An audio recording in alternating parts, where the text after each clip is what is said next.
Aujourd'hui, je vous invite à poursuivre notre méditation autour du mythe d'Hercule qui nettoyait les écuries d'Augias, parce que vous allez voir qu'il y a encore énormément de choses à retirer symboliquement et énergétiquement de ce mythe des écuries d'Augias. Alors ne quittez pas, c'est aujourd'hui que ça se passe.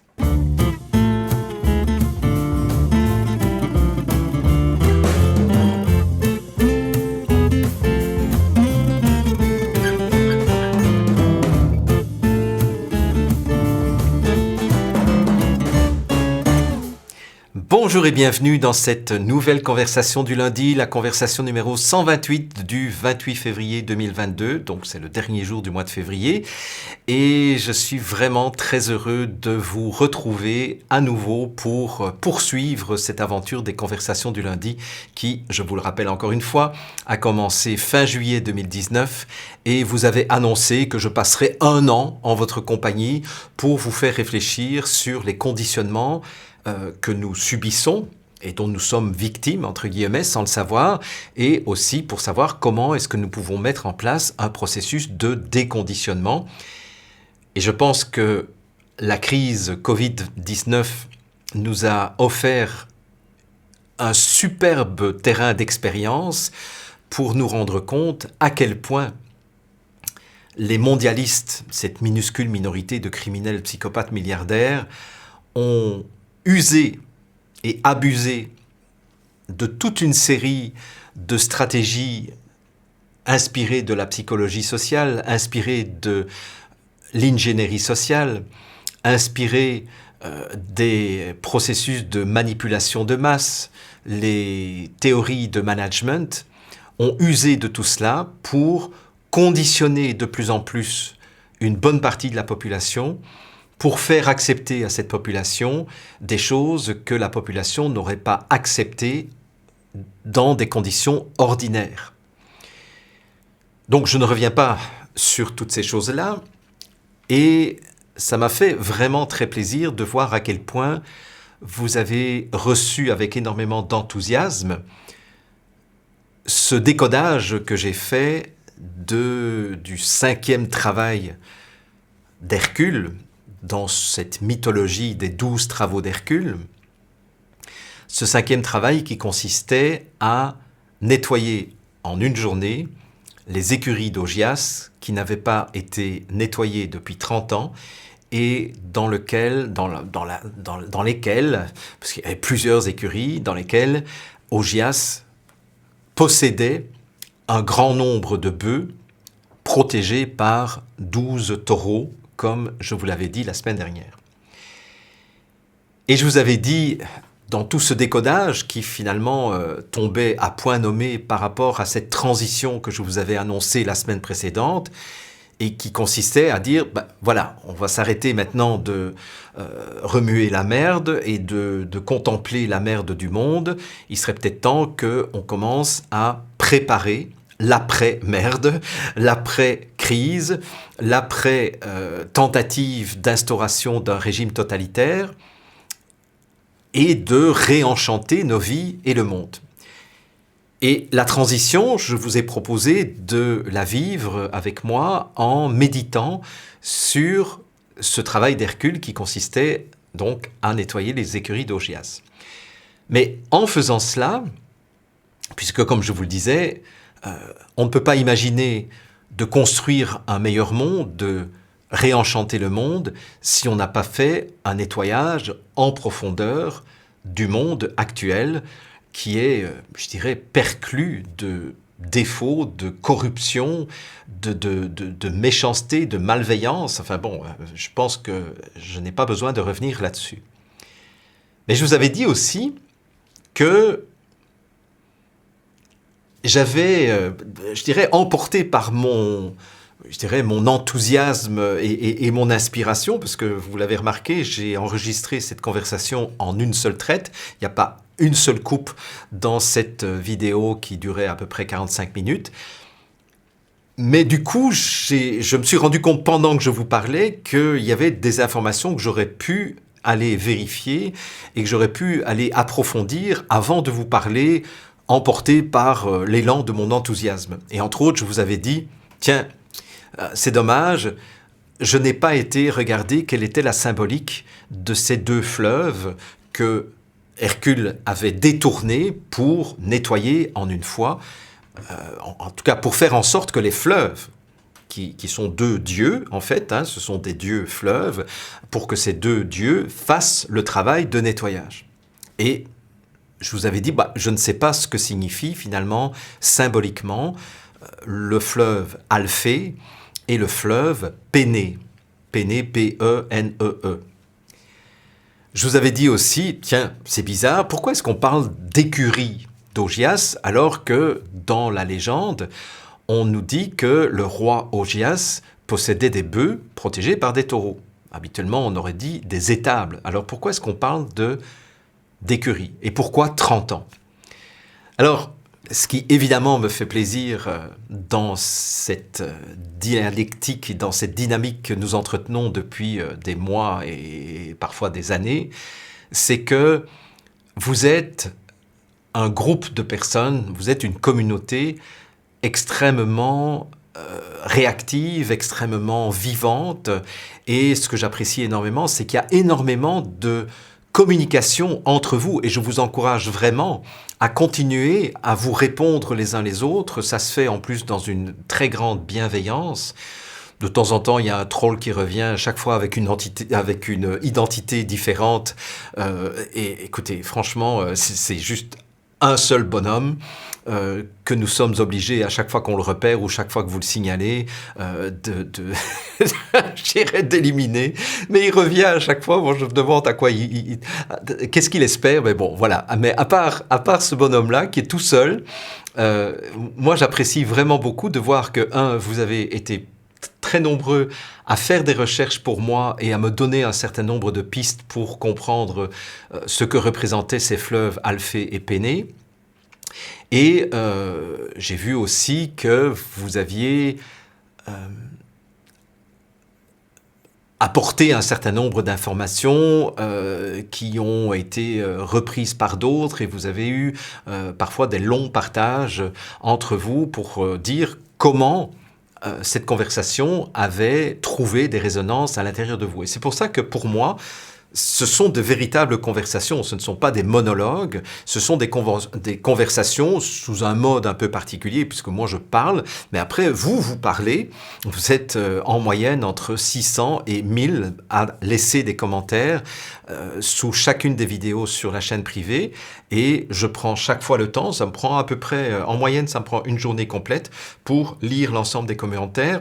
Je réagis très rarement, mais je lis les commentaires, je lis les interactions que vous avez les uns avec les autres et ça me fait toujours très plaisir. Et en lisant tous vos commentaires, je me suis dit, on va continuer à méditer sur ce mythe des écuries d'Augias parce qu'il y a encore des choses que l'on peut retirer de ce mythe et ça va vraiment nous aider à encore mieux comprendre l'état du monde parce que je pense que les événements récents de l'Ukraine, je ne vais pas rentrer beaucoup dans les détails, mais je voudrais quand même faire un lien avec ce qui se passe en Ukraine et nettoyer les écuries d'Augias. Je voudrais d'abord rappeler que Donald Trump, pendant les 4 ans où il a présidé les États-Unis, a à plusieurs reprises évoqué le fait qu'il était venu pour nettoyer le Marais. Alors, nettoyer le Marais, bon, on sait ce que c'est un marais, ce sont des eaux stagnantes, très souvent le Marais ne sent pas très très bon, et donc c'est une connotation plutôt négative lorsqu'on évoque un marais, et quand Donald Trump dit « moi, ma mission, c'est de nettoyer et d'assécher et d'assainir le Marais », on comprend très bien que c'est quelque chose qui est très proche de la mythologie grecque, de ce travail d'Hercule consistant à nettoyer les écuries d'Augias. Mais ce qui est intéressant en termes de synchronicité, c'est que 3 jours après que je vous ai proposé cette conversation de lundi dernier, donc du 21, donc 3 jours après, le jeudi 24, on a la Russie et Poutine qui décident de faire des frappes chirurgicales en Ukraine. Alors, évidemment, si vous écoutez le narratif des médias officiels, vous n'allez évidemment de nouveau rien comprendre. C'est un peu lorsque le Covid est arrivé, si vous vous étiez contenté d'écouter le narratif officiel, vous auriez très vite relevé le fait qu'il y avait beaucoup d'absurdités et beaucoup de choses qui n'avaient pas de sens.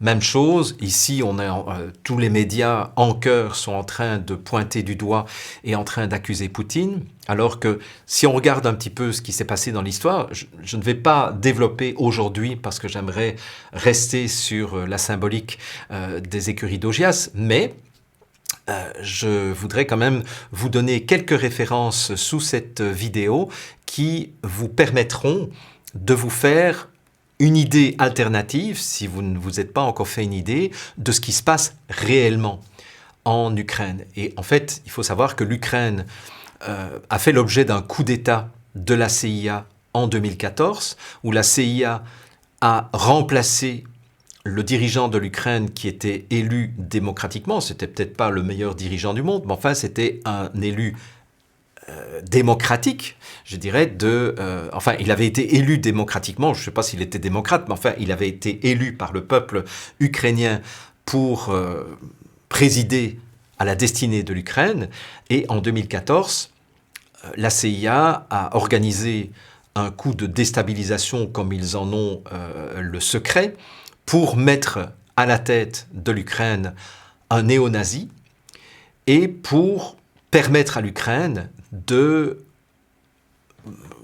se doter d'une milice militaire qui ne se cache même pas d'être néo-nazi. Et depuis ce temps-là, l'Ukraine a abrité et a accueilli un certain nombre de laboratoires de manipulation génétique, de laboratoires biologiques, qui travaillent à la mise au point d'armes bioterroristes, biotechnologiques. C'est-à-dire que le sale boulot que cette minuscule minorité de criminels, psychopathes, milliardaires veulent faire, ils ne le font pas dans leur propre pays. C'est-à-dire que ces laboratoires ne sont pas situés aux États-Unis, au Canada, en France ou ailleurs. Ils sont situés dans des pays où le regard de la loi et les réglementations sont beaucoup plus lâches. Et c'est tout bénéfice, évidemment, pour ces salopards de faire le travail, de mettre au point les prochaines armes bioterroristes pour provoquer la prochaine pandémie, puisque, si vous ne l'avez pas entendu, Bill Gates a annoncé que s'en venait très rapidement une nouvelle pandémie. Donc, on va demander à Bill Gates quelles sont les coordonnées de son voyant extra-lucide, mais c'est clair que quand Bill Gates annonce ce genre de choses, c'est parce que ça fait partie de leur plan. Mais sur quoi vont-ils s'appuyer pour mettre en place une nouvelle pandémie, dont ils espèrent qu'elle sera plus mortelle que la précédente, qui a finalement raté son coup pas mal? Eh bien, c'est d'aller s'appuyer sur les travaux de laboratoire comme ceux qui se trouvent en Ukraine. Et ce qui est intéressant de remarquer, donc vous le verrez dans les articles dont je vous laisserai les références, c'est que Poutine a visé dès le départ et a bombardé, a détruit de façon extrêmement précise les emplacements des laboratoires biologiques qui se trouvaient en Ukraine. Et il s'attaque spécifiquement et uniquement à la milice néo-nazie et aux dirigeants néo-nazis. C'est tout. Et il n'y a rien d'autre. En faisant cela, on pourrait dire, et je vais m'arrêter là, que Poutine est en train de faire la même chose que ce que Trump disait qu'il faisait ou qu'il allait faire, c'est-à-dire nettoyer le marais. C'est-à-dire nettoyer un pays comme l'Ukraine de toute la fange néo-nazie qui était en train de se préparer pour le prochain coup d'État contre les peuples du monde et pour accélérer la mise en place d'un gouvernement mondial, puisque c'est toujours ça qui est en jeu, si vous voulez. Et c'est intéressant parce que dans un des articles dont je vous laisserai les coordonnées, on parle aussi de mouvements militaires chinois au niveau de Taïwan. Et Taïwan serait lui aussi un endroit où l'État profond du sud-est asiatique est en train de préparer aussi des sales coups pour faire leur coup d'État d'instauration d'un gouvernement mondial. Donc en fait, c'est intéressant parce que en fait, vous voyez que pour l'instant, Trump, Poutine et Xi Jinping sont tous les trois en train de nettoyer les écuries d'Augias, les écuries du monde, de telle sorte que les plans de cette minuscule minorité de criminels psychopathes milliardaires ne puissent plus aboutir parce qu'ils seront privés des moyens qu'ils voulaient mettre en œuvre pour mettre la population en état de choc et finalement apporter la solution. Vous vous souvenez ce que je vous avais raconté il y a quelques semaines, problème, réaction émotionnelle, solution. Mais si on leur enlève à ces gens-là la capacité de créer des problèmes de toutes pièces parce qu'on détruit leur laboratoire avant qu'ils ne puissent s'en servir, il n'y aura plus de réaction de la population, donc il n'y aura plus de solution non plus qui tiendra. Ça va ? Bon. Je ferme ma parenthèse, mais je trouvais ça intéressant quand même en termes de synchronicité qu'il y ait eu cette concordance et ce rapprochement temporel entre mes propos sur les écuries d'Augias et l'invasion, enfin non, c'est même pas une invasion, c'est l'opération militaire de Poutine vis-à-vis de l'Ukraine. Voilà. Je précise, en passant, avant que vous ne preniez votre clavier pour m'injurier ou pour m'accuser de je ne sais pas quelle intention, que je ne suis pas quelqu'un qui est plus pour Trump que pour Biden. Bon, Biden, on sait très bien qu'il est pourri. D'ailleurs, je rappelle que son fils recevait énormément d'argent de l'Ukraine depuis des années et des années, le fils de Biden, et que les États-Unis ont exporté énormément des dizaines de tonnes d'armement en Ukraine pour faire leur sale coup dans la région. Donc, c'est clair que le lien entre Biden et l'Ukraine, il est extrêmement clair. Mais ce n'est pas pour autant que je vais vous dire « Trump, Poutine et Xi Jinping vont nous sauver ». Ça, c'est la thèse d'Alexis Cossette-Trudel, que je respecte beaucoup.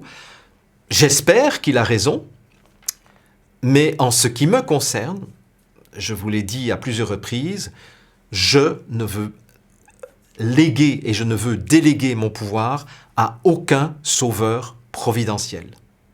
Qu'il s'appelle Trump, qu'il s'appelle Poutine, qu'il s'appelle Xi Jinping, qu'il s'appelle Philippe Argilier, qu'il s'appelle Éric Fioril, qu'il s'appelle la reine Romana Divolo, etc., je ne veux pas donner mon pouvoir à qui que ce soit, parce que nous allons devoir reprendre le pouvoir en tant que peuple. Point à la ligne. Et il ne faudra compter sur personne. Donc, ne vous méprenez pas sur mes propos. C'est pas parce que je vous dis Trump, Poutine, Xi Jinping sont en train de nettoyer une partie du marais que je suis en train de vous dire faites-leur confiance. Je ne leur fais pas plus confiance. Peut-être que ces gens-là, ces trois que je viens de citer, sont eux aussi des mondialistes.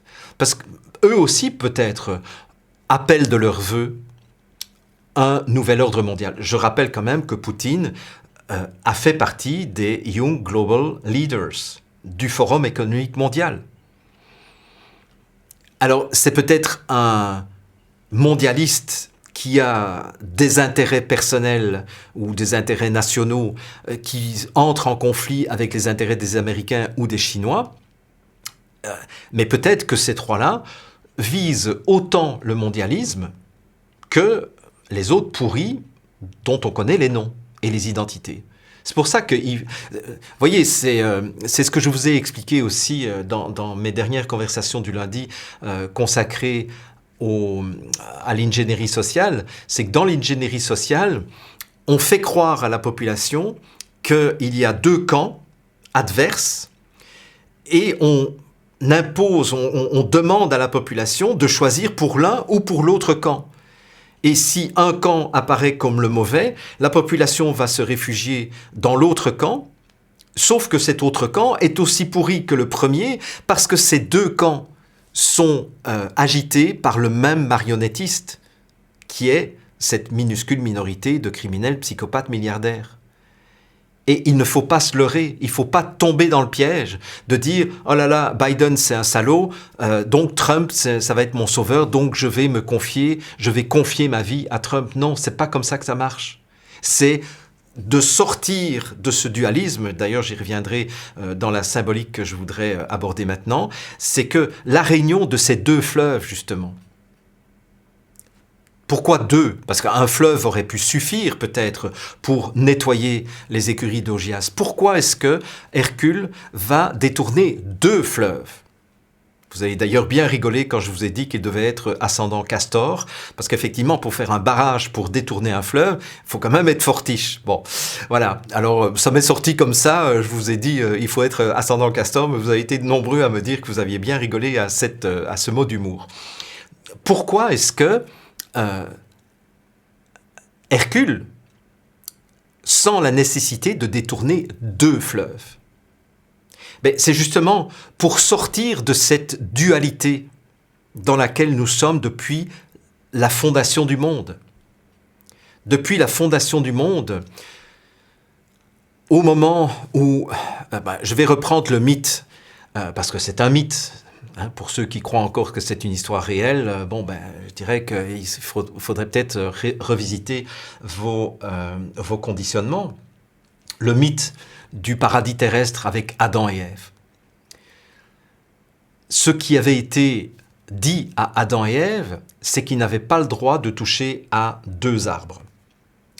Il y avait l'arbre de la connaissance du bien et du mal et l'arbre de la vie qui leur aurait donné la vie éternelle. C'étaient les deux seuls arbres auxquels ils ne pouvaient pas toucher. Sinon, ils étaient totalement libres de faire ce qu'ils voulaient. Ils étaient nus, nous dit la Bible, et ils étaient en harmonie avec l'ensemble des animaux. Donc en fait, on est dans un monde où il n'y a aucun conflit, où il n'y a aucune opposition, et on est dans une authenticité totale. Adam et Ève sont nus, ils ne se cachent pas, ils n'ont rien à cacher en fait, et ils vivent en harmonie. Ils ne doivent pas travailler non plus, il suffit qu'ils tendent la main pour cueillir un fruit, se nourrir, donc pas de boulot de métro dodo. Il fait une bonne température toute l'année, c'est pas comme au Québec où il fait vraiment très froid cette année et il y a énormément de neige cette année, voilà. Donc probablement que le paradis terrestre n'était pas au Québec. Mais à un moment donné, Ève est tentée par le serpent qui l'invite à goûter du fruit de l'arbre de la connaissance du bien et du mal. Et puis, elle propose à Adam de goûter lui aussi. Et c'est là que, d'abord, ce qu'on dit, c'est qu'une fois qu'ils ont mangé, ils prirent conscience qu'ils étaient nus.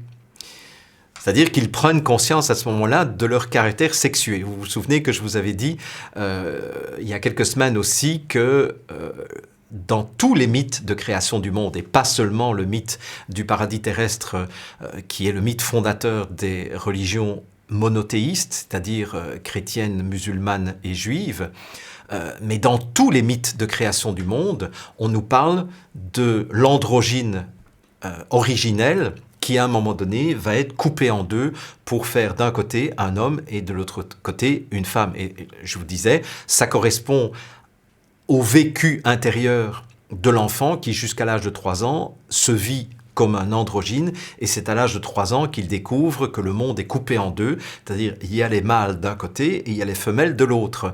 Et c'est à ce moment-là qu'il prend conscience du caractère sexué de la vie, ne fût-ce que par le vocabulaire, puisqu'on dit « elle » pour les filles, on dit « il » pour les garçons, etc. Donc je ne reviens pas sur toute cette explication. Mais ce qui est intéressant, c'est que donc, une fois qu'ils ont goûté du fruit de l'arbre de la connaissance du bien et du mal, ils prennent conscience qu'ils sont nus. C'est-à-dire qu'ils prennent conscience, autrement dit, qu'ils ont un sexe, qu'ils sont sexués et qu'ils n'ont pas le même sexe l'un et l'autre. Bien, premier point. Deuxième point, qu'est-ce que ça veut dire prendre goûter du fruit de l'arbre de la connaissance du bien et du mal. Quand on prend connaissance de l'arbre du bien et du mal, ça veut dire que là, on vient de vivre, d'entrer dans une dichotomie. Adam et Ève viennent de rentrer dans un monde où l'ensemble de la réalité va être classé d'un côté avec les choses qui sont bien et de l'autre avec les choses qui sont mal. C'est-à-dire qu'ils rentrent dans une dynamique de jugement. Parce que c'est le jugement qui nous fait dire « Ah ben ça c'est bien, ça c'est pas bien » ou « ça c'est mal ». C'est quand on est dans le jugement.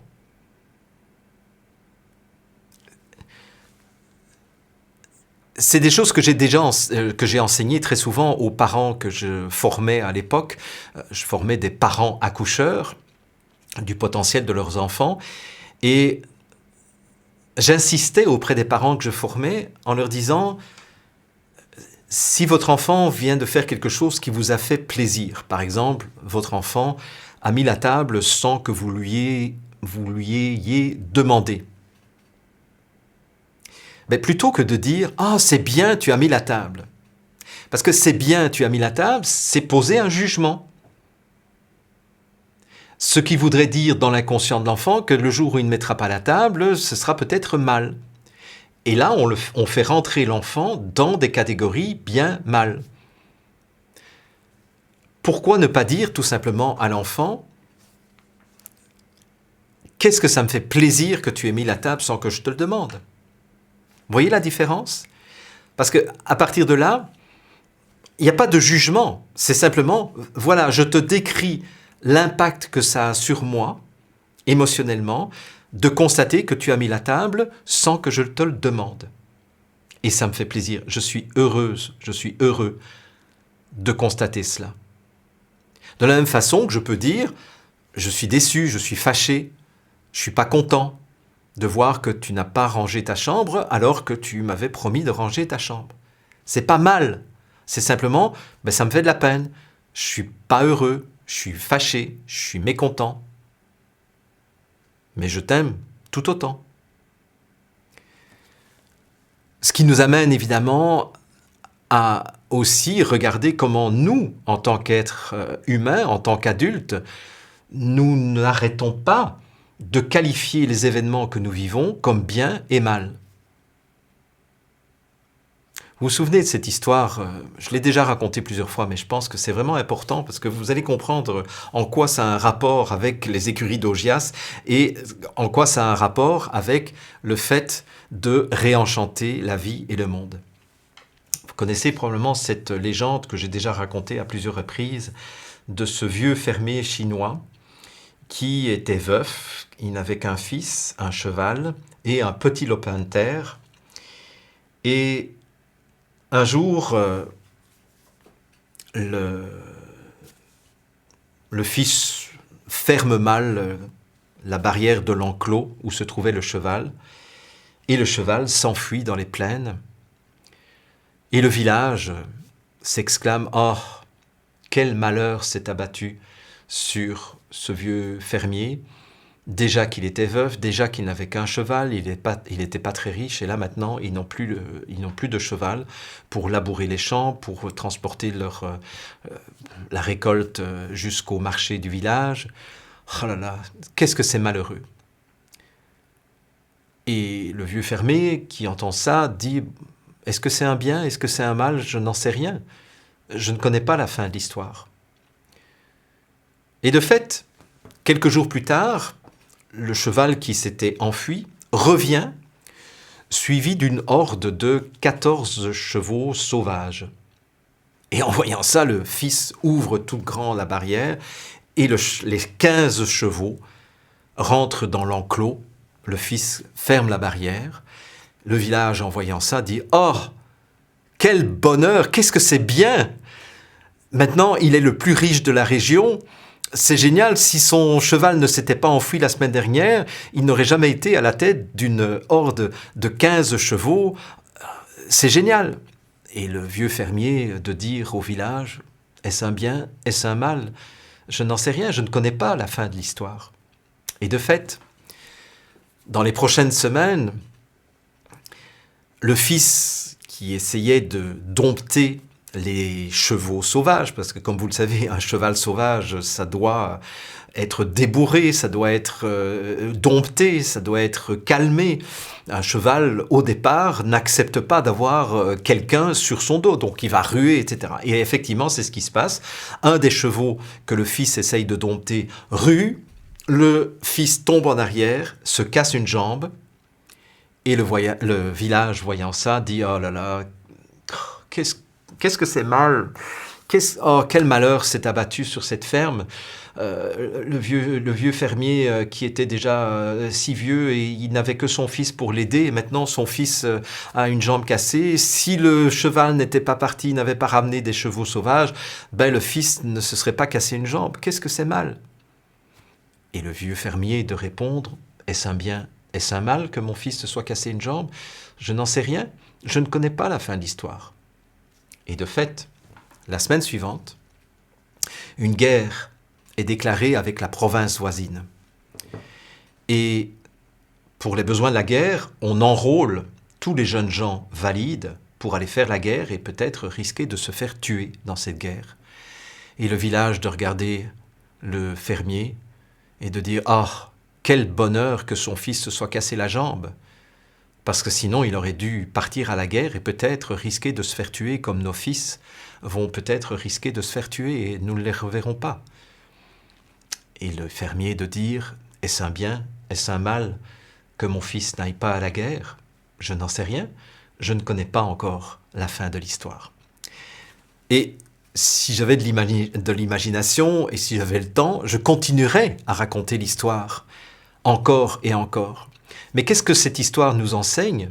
C'est que l'attitude du village qui consiste à juger, qui consiste à séparer les choses en bien et en mal, parce qu'ils ont goûté du fruit de l'arbre de la connaissance du bien et du mal, eh bien, ils sont enfermés dans un conditionnement qui fera qu'ils vont être ballottés par les événements de l'existence et ils ne sauront pas, finalement, rester centrés dans la dynamique de la vie, dans la fluidité de la vie, si vous voulez. Et c'est ça qui est arrivé à Adam et Ève. Et finalement, c'est ça le vrai péché originel. Le péché originel, c'est d'être rentré dans une dichotomie, dans une séparation du monde en deux. Où d'un côté, il y a le bien, de l'autre côté, il y a le mal. Et d'ailleurs, c'est le sens étymologique du mot « diable », parce qu'un diable, c'est « diabolos ». Dia, c'est à travers, comme une diapositive, et bolos, bolein, en grec, ça veut dire lancer. Donc, le diable, c'est celui qui lance à travers. Ouais, c'est celui qui sépare. Donc, le diable, quelque chose de diabolique, c'est quelque chose qui est séparateur, qui sépare le monde en deux, qui brise le monde en deux. D'ailleurs, Boleyn, on le retrouve dans le disco-ball, par exemple. Le disco-ball, c'est le lanceur de disques. Une parabole, c'est quelque chose qui lance des ondes, etc., etc. Vous voyez ce que je veux dire ? Ce qui fait que, je reviens maintenant à cette dualité dans laquelle le monde est encore plongé. Et pour moi, j'ai la conviction profonde que si nous voulons vraiment réenchanter le monde, nous allons devoir apprendre à sortir de cette dialectique du bien et du mal. Nietzsche avait écrit un petit livre qui s'appelle « Par-delà le bien et le mal ».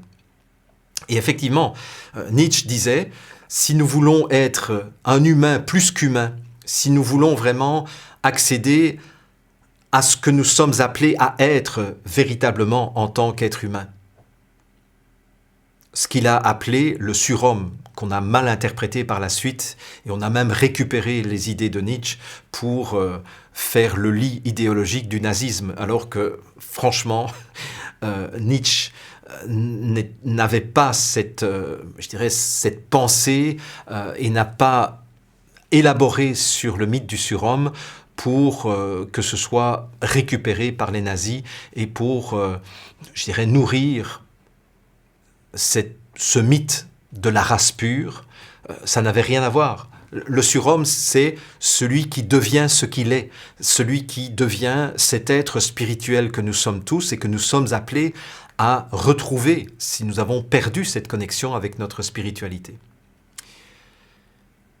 Alors c'est là que je vais remercier une nouvelle fois mon ami Philippe Bonato, mon ami astrologue. D'ailleurs, je vais vous laisser ses coordonnées si ça vous intéresse de travailler avec lui, parce que franchement, c'est un homme qui mérite d'être connu et vraiment faire votre thème astrologique avec lui, ça vaut vraiment le détour en tout cas. J'espère qu'il ne va pas être trop envahi par les demandes, mais bon, voilà, ça, c'est lui qui va gérer ça. Il ne me l'a pas demandé d'ailleurs. Hein. Il faudrait peut-être que je lui demande, Philippe, est-ce que tu es d'accord que je mette tes coordonnées? Bon. Mais Philippe m'a envoyé donc un courriel en disant j'ai écouté ta conversation du lundi, bravo, etc. Mais voilà les réponses aux questions que tu te posais. D'abord, on parle d'écurie d'Augias et pas d'étable d'Augias parce que même si effectivement Augias, d'après Philippe Bonato, avait 3000 bœufs, il y avait aussi dans ces écuries des cavales. Et comme le dit Philippe, les cavales symbolisent les idées produites par le mental inférieur. Les cavales sont capables de s'auto-reproduire. Ce n'est pas comme les chevaux qui ont besoin de s'accoupler, mais les cavales sont capables de s'auto-reproduire. C'est une idée qui en pousse une autre, qui en pousse une autre, et qui crée le brouillard mental. Et le mental non relié au divin, et c'est pour ça qu'on va avoir besoin des deux fleuves divins pour venir nettoyer tout ça, le mental coupé du divin, c'est-à-dire le mental inférieur. Le mental, lorsque nous sommes coupés de notre essence spirituelle, eh bien, c'est ça qui produit les excréments nauséabonds. Et pour moi, ça fait beaucoup de sens déjà, de me dire qu'effectivement, si nous devons réenchanter le monde, le premier travail que nous allons devoir faire, c'est de nettoyer notre mental. Mais nettoyer le mental inférieur, c'est justement ce mental qui s'amuse en permanence à juger « Ah, ça c'est bien, ah, ça c'est mal, ah, ça c'est bien, ah, ça c'est mal ». Regardez le nombre de fois, moi y compris, nous avons dit « Oh là là, mais quel connard celui-là, Véran, Trudeau, Legault, Arruda, etc., etc. Mais quel connard, mais c'est con, c'est pas bien ça, c'est scandaleux, etc. » On est tout le temps dans ce jugement. Plutôt que de dire « ça me met en colère, ça m'affecte, ça m'attriste », ça on peut le dire. Vous vous souvenez, la semaine dernière, je vous ai dit « j'ai un coup de massue sur la tête ». Je ne vous ai pas dit que c'était bien ou mal ce que Trudeau avait fait avec les camionneurs et avec les sympathisants du mouvement. Je vous ai dit, j'ai pris ça comme une massue, comme un coup de massue sur la tête. Et je suis encore knock-out. Ça, on a tout à fait le droit. Et d'ailleurs, je vous encourage à exprimer vos ressentis émotionnels. Mais sortons du jugement, parce que tant que nous sommes dans le jugement, nous sommes dans le mental inférieur qui va produire une idée, qui en produit une autre, qui en produit une autre, qui en produit une autre, etc. et qui produit finalement tous ces excréments nauséabonds. On pourrait d'ailleurs se demander dans quelle mesure la planète, la première maladie de la planète, avant même que ce soit la corruption, ce ne serait pas effectivement toutes les pensées négatives qui sont émises en permanence par l'ensemble des êtres humains sur la planète. Et pour moi, c'est vraiment ça le péché originel d'Adam et Ève. C'est d'avoir coupé le monde en deux, en le séparant et en étant dans le jugement. Donc ça, pour ça, moi je suis déjà très content parce que pour moi, ça fait beaucoup plus de sens, effectivement, de parler des écuries d'Augias. Bon. Pourquoi 30 ans? Bon, ça, c'est une petite plaisanterie d'astrologue. C'est parce que il y a 30 degrés dans chaque signe astrologique. On est dans la symbolique du Verseau, comme je vous l'ai dit la semaine dernière, et chaque signe à 30 degrés, puisque 12 fois 30, ça fait 360, et comme vous le savez, 360 degrés, ça fait un cercle entier. Voilà. Bon, donc, on ne va pas s'attarder sur les 30 degrés du Verseau. Par contre, on peut s'attarder sur la symbolique du Verseau. Alors, je vous l'avais dit la semaine dernière, le Verseau, c'est représenté par deux lignes ondulées parallèles qui représentent effectivement deux cours d'eau. Alors, même si le Verseau, effectivement, n'est pas un signe d'eau, hein, ça, on le sait, c'est un signe d'air, mais malgré tout, ce sont deux, je dirais que c'est le plus aquatique des signes d'air, hein, pour le dire de cette façon-là. Mais quand on regarde la symbolique, la représentation complète du Verseau, en fait, le Verseau, c'est un être androgyne. Tiens, c'est marrant, on revient à cette notion d'androgyne. C'est pour ça que je vous ai reparlé d'Adam et Ève, parce qu'effectivement, quand vous regardez les représentations du Verseau, c'est difficile de déterminer si c'est un garçon ou une fille. Et d'ailleurs, c'est fait exprès parce que le Verseau est androgyne. Et le Verseau a sur son épaule droite, son épaule droite, je dirais une jarre. Alors, l'épaule droite, évidemment, qu'est-ce que ça représente? Bon, c'est proche de son cerveau droit, donc c'est tout le cerveau intuitif, c'est tout le cerveau relationnel, si vous voulez. Et donc, il a une jarre d'où s'écoulent deux flots intarissables. Et ces deux flots, ce sont les deux fleuves Alphée et Pénée. Donc, on y arrive à Alphée et Pénée. Alphée et Pénée, ce sont deux dieux dans la mythologie grecque. Alphée représente le principe masculin et il est lié à la planète Mars. Pénée est lié au principe féminin et est lié à la planète Vénus. Donc qu'est-ce que ça veut dire? Ça veut dire qu'en fait, pour nettoyer les écuries d'Augias, pour nettoyer notre monde qui est pas mal nauséabond depuis pas mal de centaines d'années, nous allons devoir mettre en œuvre deux énergies complémentaires. L'énergie martienne, c'est-à-dire l'énergie de vie, l'énergie de vitalité, l'énergie d'entreprise aussi. Hein, Mars, c'est une planète d'action. C'est une planète émissive. Et nous allons devoir mettre aussi l'énergie d'amour. Et nous ne pourrons pas nettoyer notre monde si nous ne mobilisons pas à la fois l'énergie de vie et d'action et l'énergie d'amour et de bienveillance. Et c'est pour ça que Hercule va avoir besoin de détourner les deux fleuves. Parce que l'action sans l'amour, c'est Poutine, pour l'instant, qui est en train d'aller bombarder les laboratoires de biologie. Voilà, on ne discute pas là, on les bombarde, on les détruit, et puis c'est bon. Mais si ça ne s'accompagne pas d'une démarche d'amour vis-à-vis du peuple qui souffre depuis des années, et d'aller apporter de la bienveillance au peuple, on aura eu juste Mars, mais sans avoir Vénus.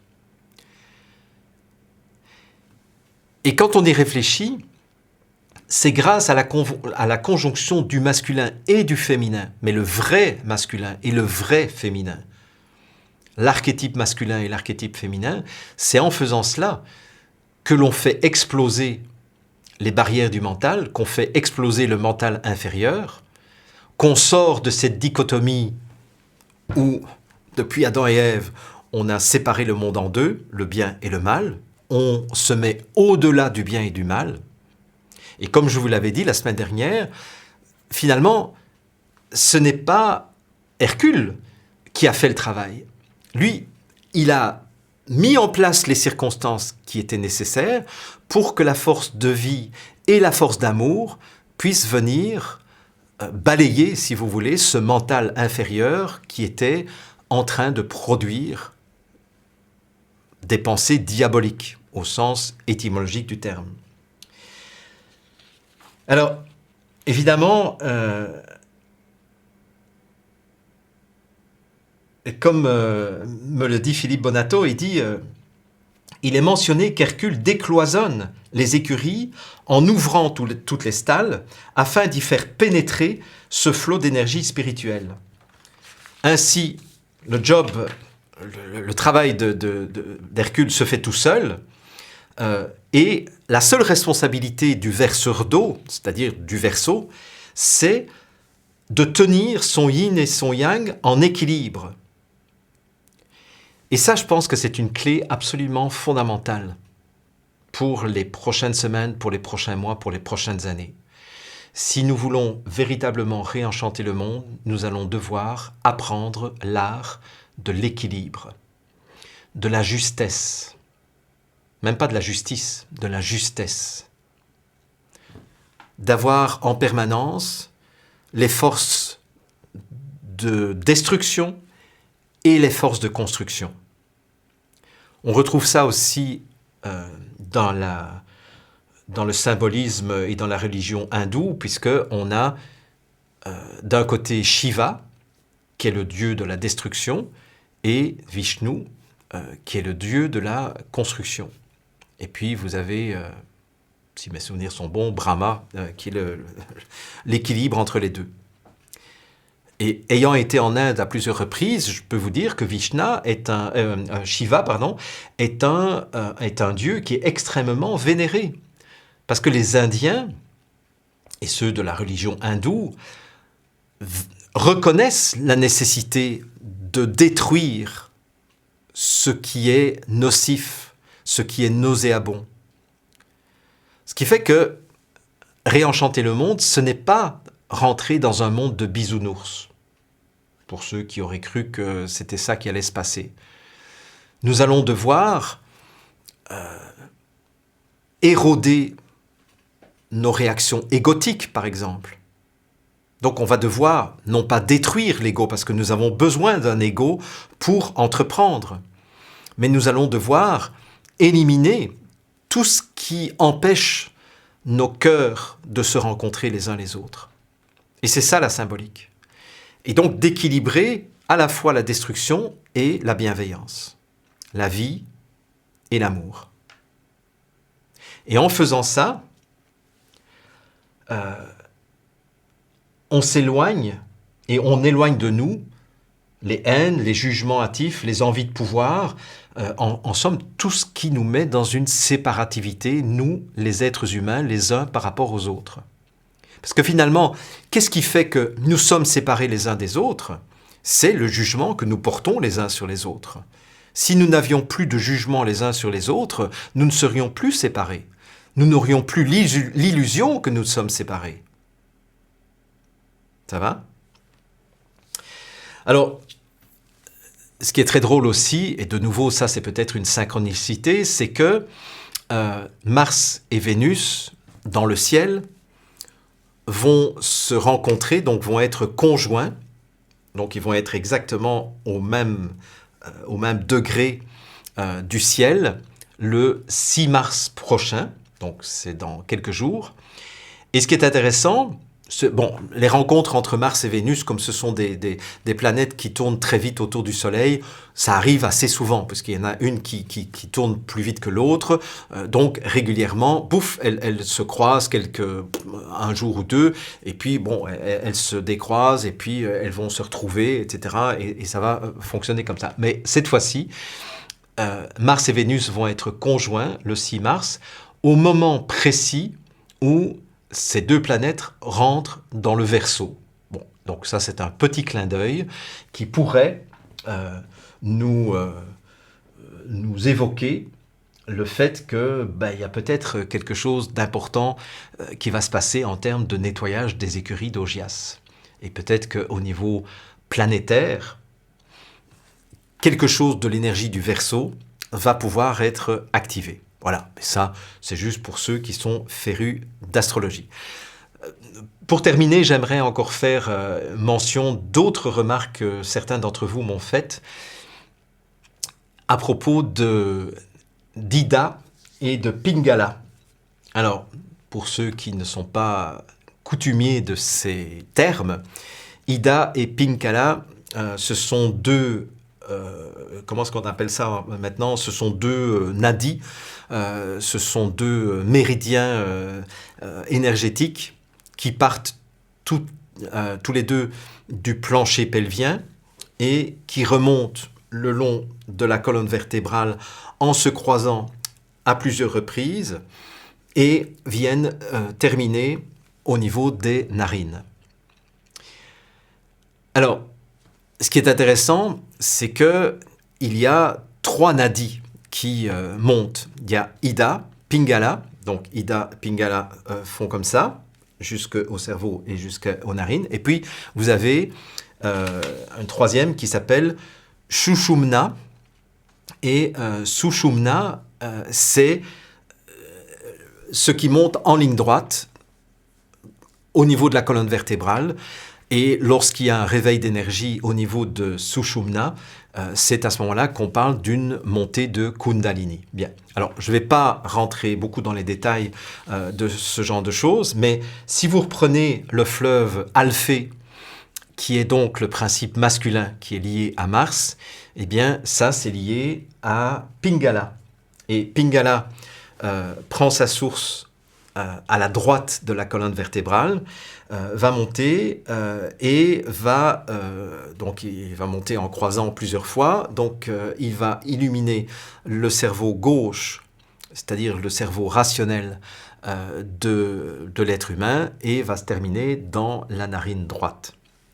Ça, c'est le principe masculin. C'est le principe d'action. D'ailleurs, ce qui est intéressant au niveau médical, c'est que en médecine chinoise, Pingala, c'est ce qui est en lien avec le système orthosympathique. Et le système orthosympathique, c'est le système dans le corps qui produit l'adrénaline et qui est activé lorsque nous sommes en train de travailler, en train d'agir, en train de bouger, etc. Donc, en fait, pour l'instant, je suis beaucoup plus en sympathicotonie, en orthosympathicotonie, qu'en parasympathicotonie, qui est la pédale de frein, si vous voulez, dans le corps humain. Dans le corps humain, il y a une pédale d'accélérateur et une pédale de frein. La pédale d'accélérateur, donc, c'est le système sympathique ou orthosympathique, et c'est le principe masculin, c'est le principe d'action. Donc, en fait, on retrouve dans la médecine chinoise la même symbolique que ce qu'on trouve dans le mythe grec d'Alphée. Péné, je vous l'avais dit tout à l'heure, c'est le principe féminin lié à Vénus. C'est le principe d'amour. Ben ça, c'est Ida. Et Ida, c'est le vaisseau qui part à gauche, donc toujours depuis le plancher pelvien, mais il va démarrer à gauche, puis il va croiser la colonne vertébrale à plusieurs reprises, va venir illuminer et activer le cerveau droit, c'est-à-dire le cerveau intuitif, et va terminer sa course dans la narine gauche. Et Ida est le principe qui va activer et qui va être en lien avec le système parasympathique. Le système parasympathique, c'est le système qui est activé chaque fois qu'on a besoin de se reposer. Vous savez, même quand on a envie de continuer à travailler, et puis à un moment donné, on tombe, on tombe la tête dans nos cahiers ou sur notre travail, etc., et on se réveille plusieurs heures plus tard, et ben ça, c'est un coup d'Ida, c'est un coup du système nerveux parasympathique qui a décrété que là, vous aviez vraiment besoin de vous régénérer. Ça, c'est le principe féminin, c'est le principe qui consiste à prendre soin, voyez? Donc, quand on est dans l'action, on ne prend pas soin de son équilibre, mais quand on est trop dans la réparation non plus. En fait, le tout, un être humain, équilibré, c'est un être qui est capable d'agir quand c'est nécessaire d'agir et qui va se reposer quand c'est nécessaire de se reposer. Et lorsque dans des circonstances très particulières d'éveil de conscience, la personne est capable d'activer la montée d'énergie en ligne droite au niveau de la Kundalini, qu'on appelle aussi Sushumna, eh bien, c'est à ce moment-là qu'on a une élévation de conscience, c'est à ce moment-là qu'on a une illumination, qu'on a une connexion avec notre divinité. Et c'est là où finalement, les deux fleuves qui ont fait leur travail ont permis que le mental inférieur soit désactivé au profit de cette élévation de conscience et de cette reliance avec notre caractère supraconscient ou notre caractère divin. Dernière petite remarque, pour vous montrer à quel point notre monde est pourri et qu'il est temps qu'on opère ce travail intérieur d'abord, parce que si nous ne nettoyons pas toutes nos pensées inférieures qui produisent des excréments nauséabonds, eh bien je pense qu'il n'y a aucune chance que nous vivions un jour dans un monde qui correspond davantage à nos aspirations. Mais pour vous montrer à quel point les choses sont pourries, c'est que quand je vous fais ce signe-là, vous vous souvenez peut-être que Hermès, qui est Mercure, qui est le messager des dieux, qui est aussi le messager et le transmetteur de la sagesse médicale dans la mythologie, Hermès a un caducée. Et ce caducée, c'est un bâton avec deux ailes au bout, et vous avez deux serpents qui s'entrecroisent à plusieurs reprises, et qui représentent Ida et Pingala. Avez-vous déjà regardé le caducée des médecins, des pharmacies, dans le monde occidental? Il n'y a rien qui vous a frappé? Est-ce que vous vous souvenez que depuis au moins un siècle, la médecine ne représente plus son emblème qu'avec un seul serpent autour du caducée, et plus deux. Donc on pourrait se demander, mais est-ce que c'est fait exprès? Ma réponse est oui, ça a été fait exprès. Ça date de l'époque où Rockefeller et Carnegie cherchaient des débouchés pour leurs entreprises chimiques et ont décidé d'investir massivement dans les facultés de médecine des États-Unis dans un premier temps, en leur promettant énormément d'argent à condition qu'ils n'enseignent plus toutes les médecines naturelles, toutes les médecines holistiques, les médecines intégrales, pour favoriser dans l'enseignement de la médecine uniquement la médecine allopathique, qui est une médecine extrêmement masculine. Donc, je veux bien parier que le caducée des médecins, des pharmaciens, c'est le caducée qui porte Pingala, c'est-à-dire le principe masculin, principe de destruction, le principe qui consiste à guérir et à soigner les maladies en détruisant les symptômes, en détruisant les bactéries, en détruisant les virus. Ça ne vous dit rien, ça? C'est sur ce principe qu'est fondée toute la médecine occidentale allopathique. C'est sur la destruction, c'est sur la lutte contre les virus, les bactéries, les champignons, contre les symptômes, contre la fièvre, contre les douleurs, plutôt que de se mettre à l'écoute, avec amour, avec bienveillance, de ce que le corps est en train d'essayer de nous dire. Et ça, c'est Ida, l'autre serpent du caducée. Et je pense qu'il serait vraiment important, si un jour nous voulons repenser ensemble la médecine de demain, de remettre le vrai caducée, le caducée originel, pour la médecine de demain. Et pour répondre à la question, est-ce que c'est fait exprès? Ben oui, parce que Rockefeller et Carnegie étaient des gens qui étaient des grands initiés. Je vous rappelle qu'ils faisaient partie des réseaux francs-maçonniques. Et dans les réseaux francs-maçonniques, on apprend tous ces symbolismes, si vous voulez. Et donc il savait très bien ce qu'il faisait en supprimant un des 2 serpents du caducée pour imposer la médecine moderne. Alors vous allez me dire, ouais, mais enfin les médecins ne sont pas conscients de ça. Non, mais nous avons toute une série de choses, toute une série de connaissances inscrites à l'intérieur de nous dans notre inconscient qui entrent en résonance avec les images qui nous sont envoyées. Et même si nous ne sommes pas capables consciemment de décoder les images, nous sommes imprégnés par ces images. Et nous sommes finalement déviés dans notre pratique, là je parle des médecins, des pharmaciens, sans savoir pourquoi nous avons dévié autant de la bienveillance vis-à-vis des patients et des malades.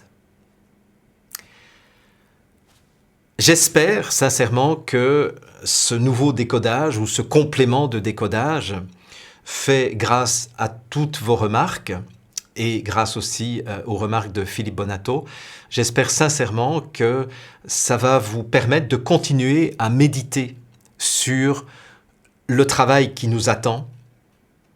Nous ne sommes pas des Hercules, mais nous avons au moins 12 travaux à effectuer pour nettoyer le monde et pour permettre au nouveau monde de naître dans de meilleures conditions que ce que nous sommes en train de vivre actuellement.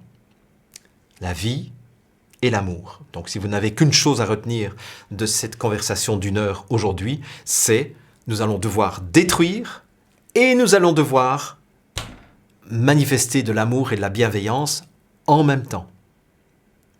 Et nous ne pourrons pas faire l'économie de la destruction d'un certain nombre de choses. Quand je vous disais il y a quelques semaines qu'il faudra terrasser toute cette vermine, je suis très sérieux quand je vous dis ça. Et en même temps, nous allons devoir manifester énormément de bienveillance les uns vis-à-vis des autres et en commençant par nous, en faisant l'exercice. Et vous allez voir que c'est un exercice qui n'est pas si simple que cela. Observez-vous et écoutez-vous pendant 1 semaine. Et regardez combien de fois vous avez posé des jugements du style « Ah, ça c'est bien. Ah, ça c'est pas bien. Ah, ça c'est dégueulasse. Ah, ça c'est chouette. » Et apprenez à changer votre vocabulaire, plutôt en disant « Ça me fait plaisir, ça me touche. » ou « Ça m'attriste, ça me met en colère. » Rien que ça, c'est déjà faire un premier pas pour réenchanter votre vie et, je l'espère un jour, réenchanter le monde. J'espère que vous partagerez énormément cette vidéo dans votre entourage et j'espère aussi pouvoir lire tous vos commentaires et lire surtout comment cette nouvelle vidéo a trouvé une résonance à l'intérieur de vous. En tout cas, prenez bien soin de vous et n'oubliez pas que nous avons besoin d'équilibre entre l'action et l'amour.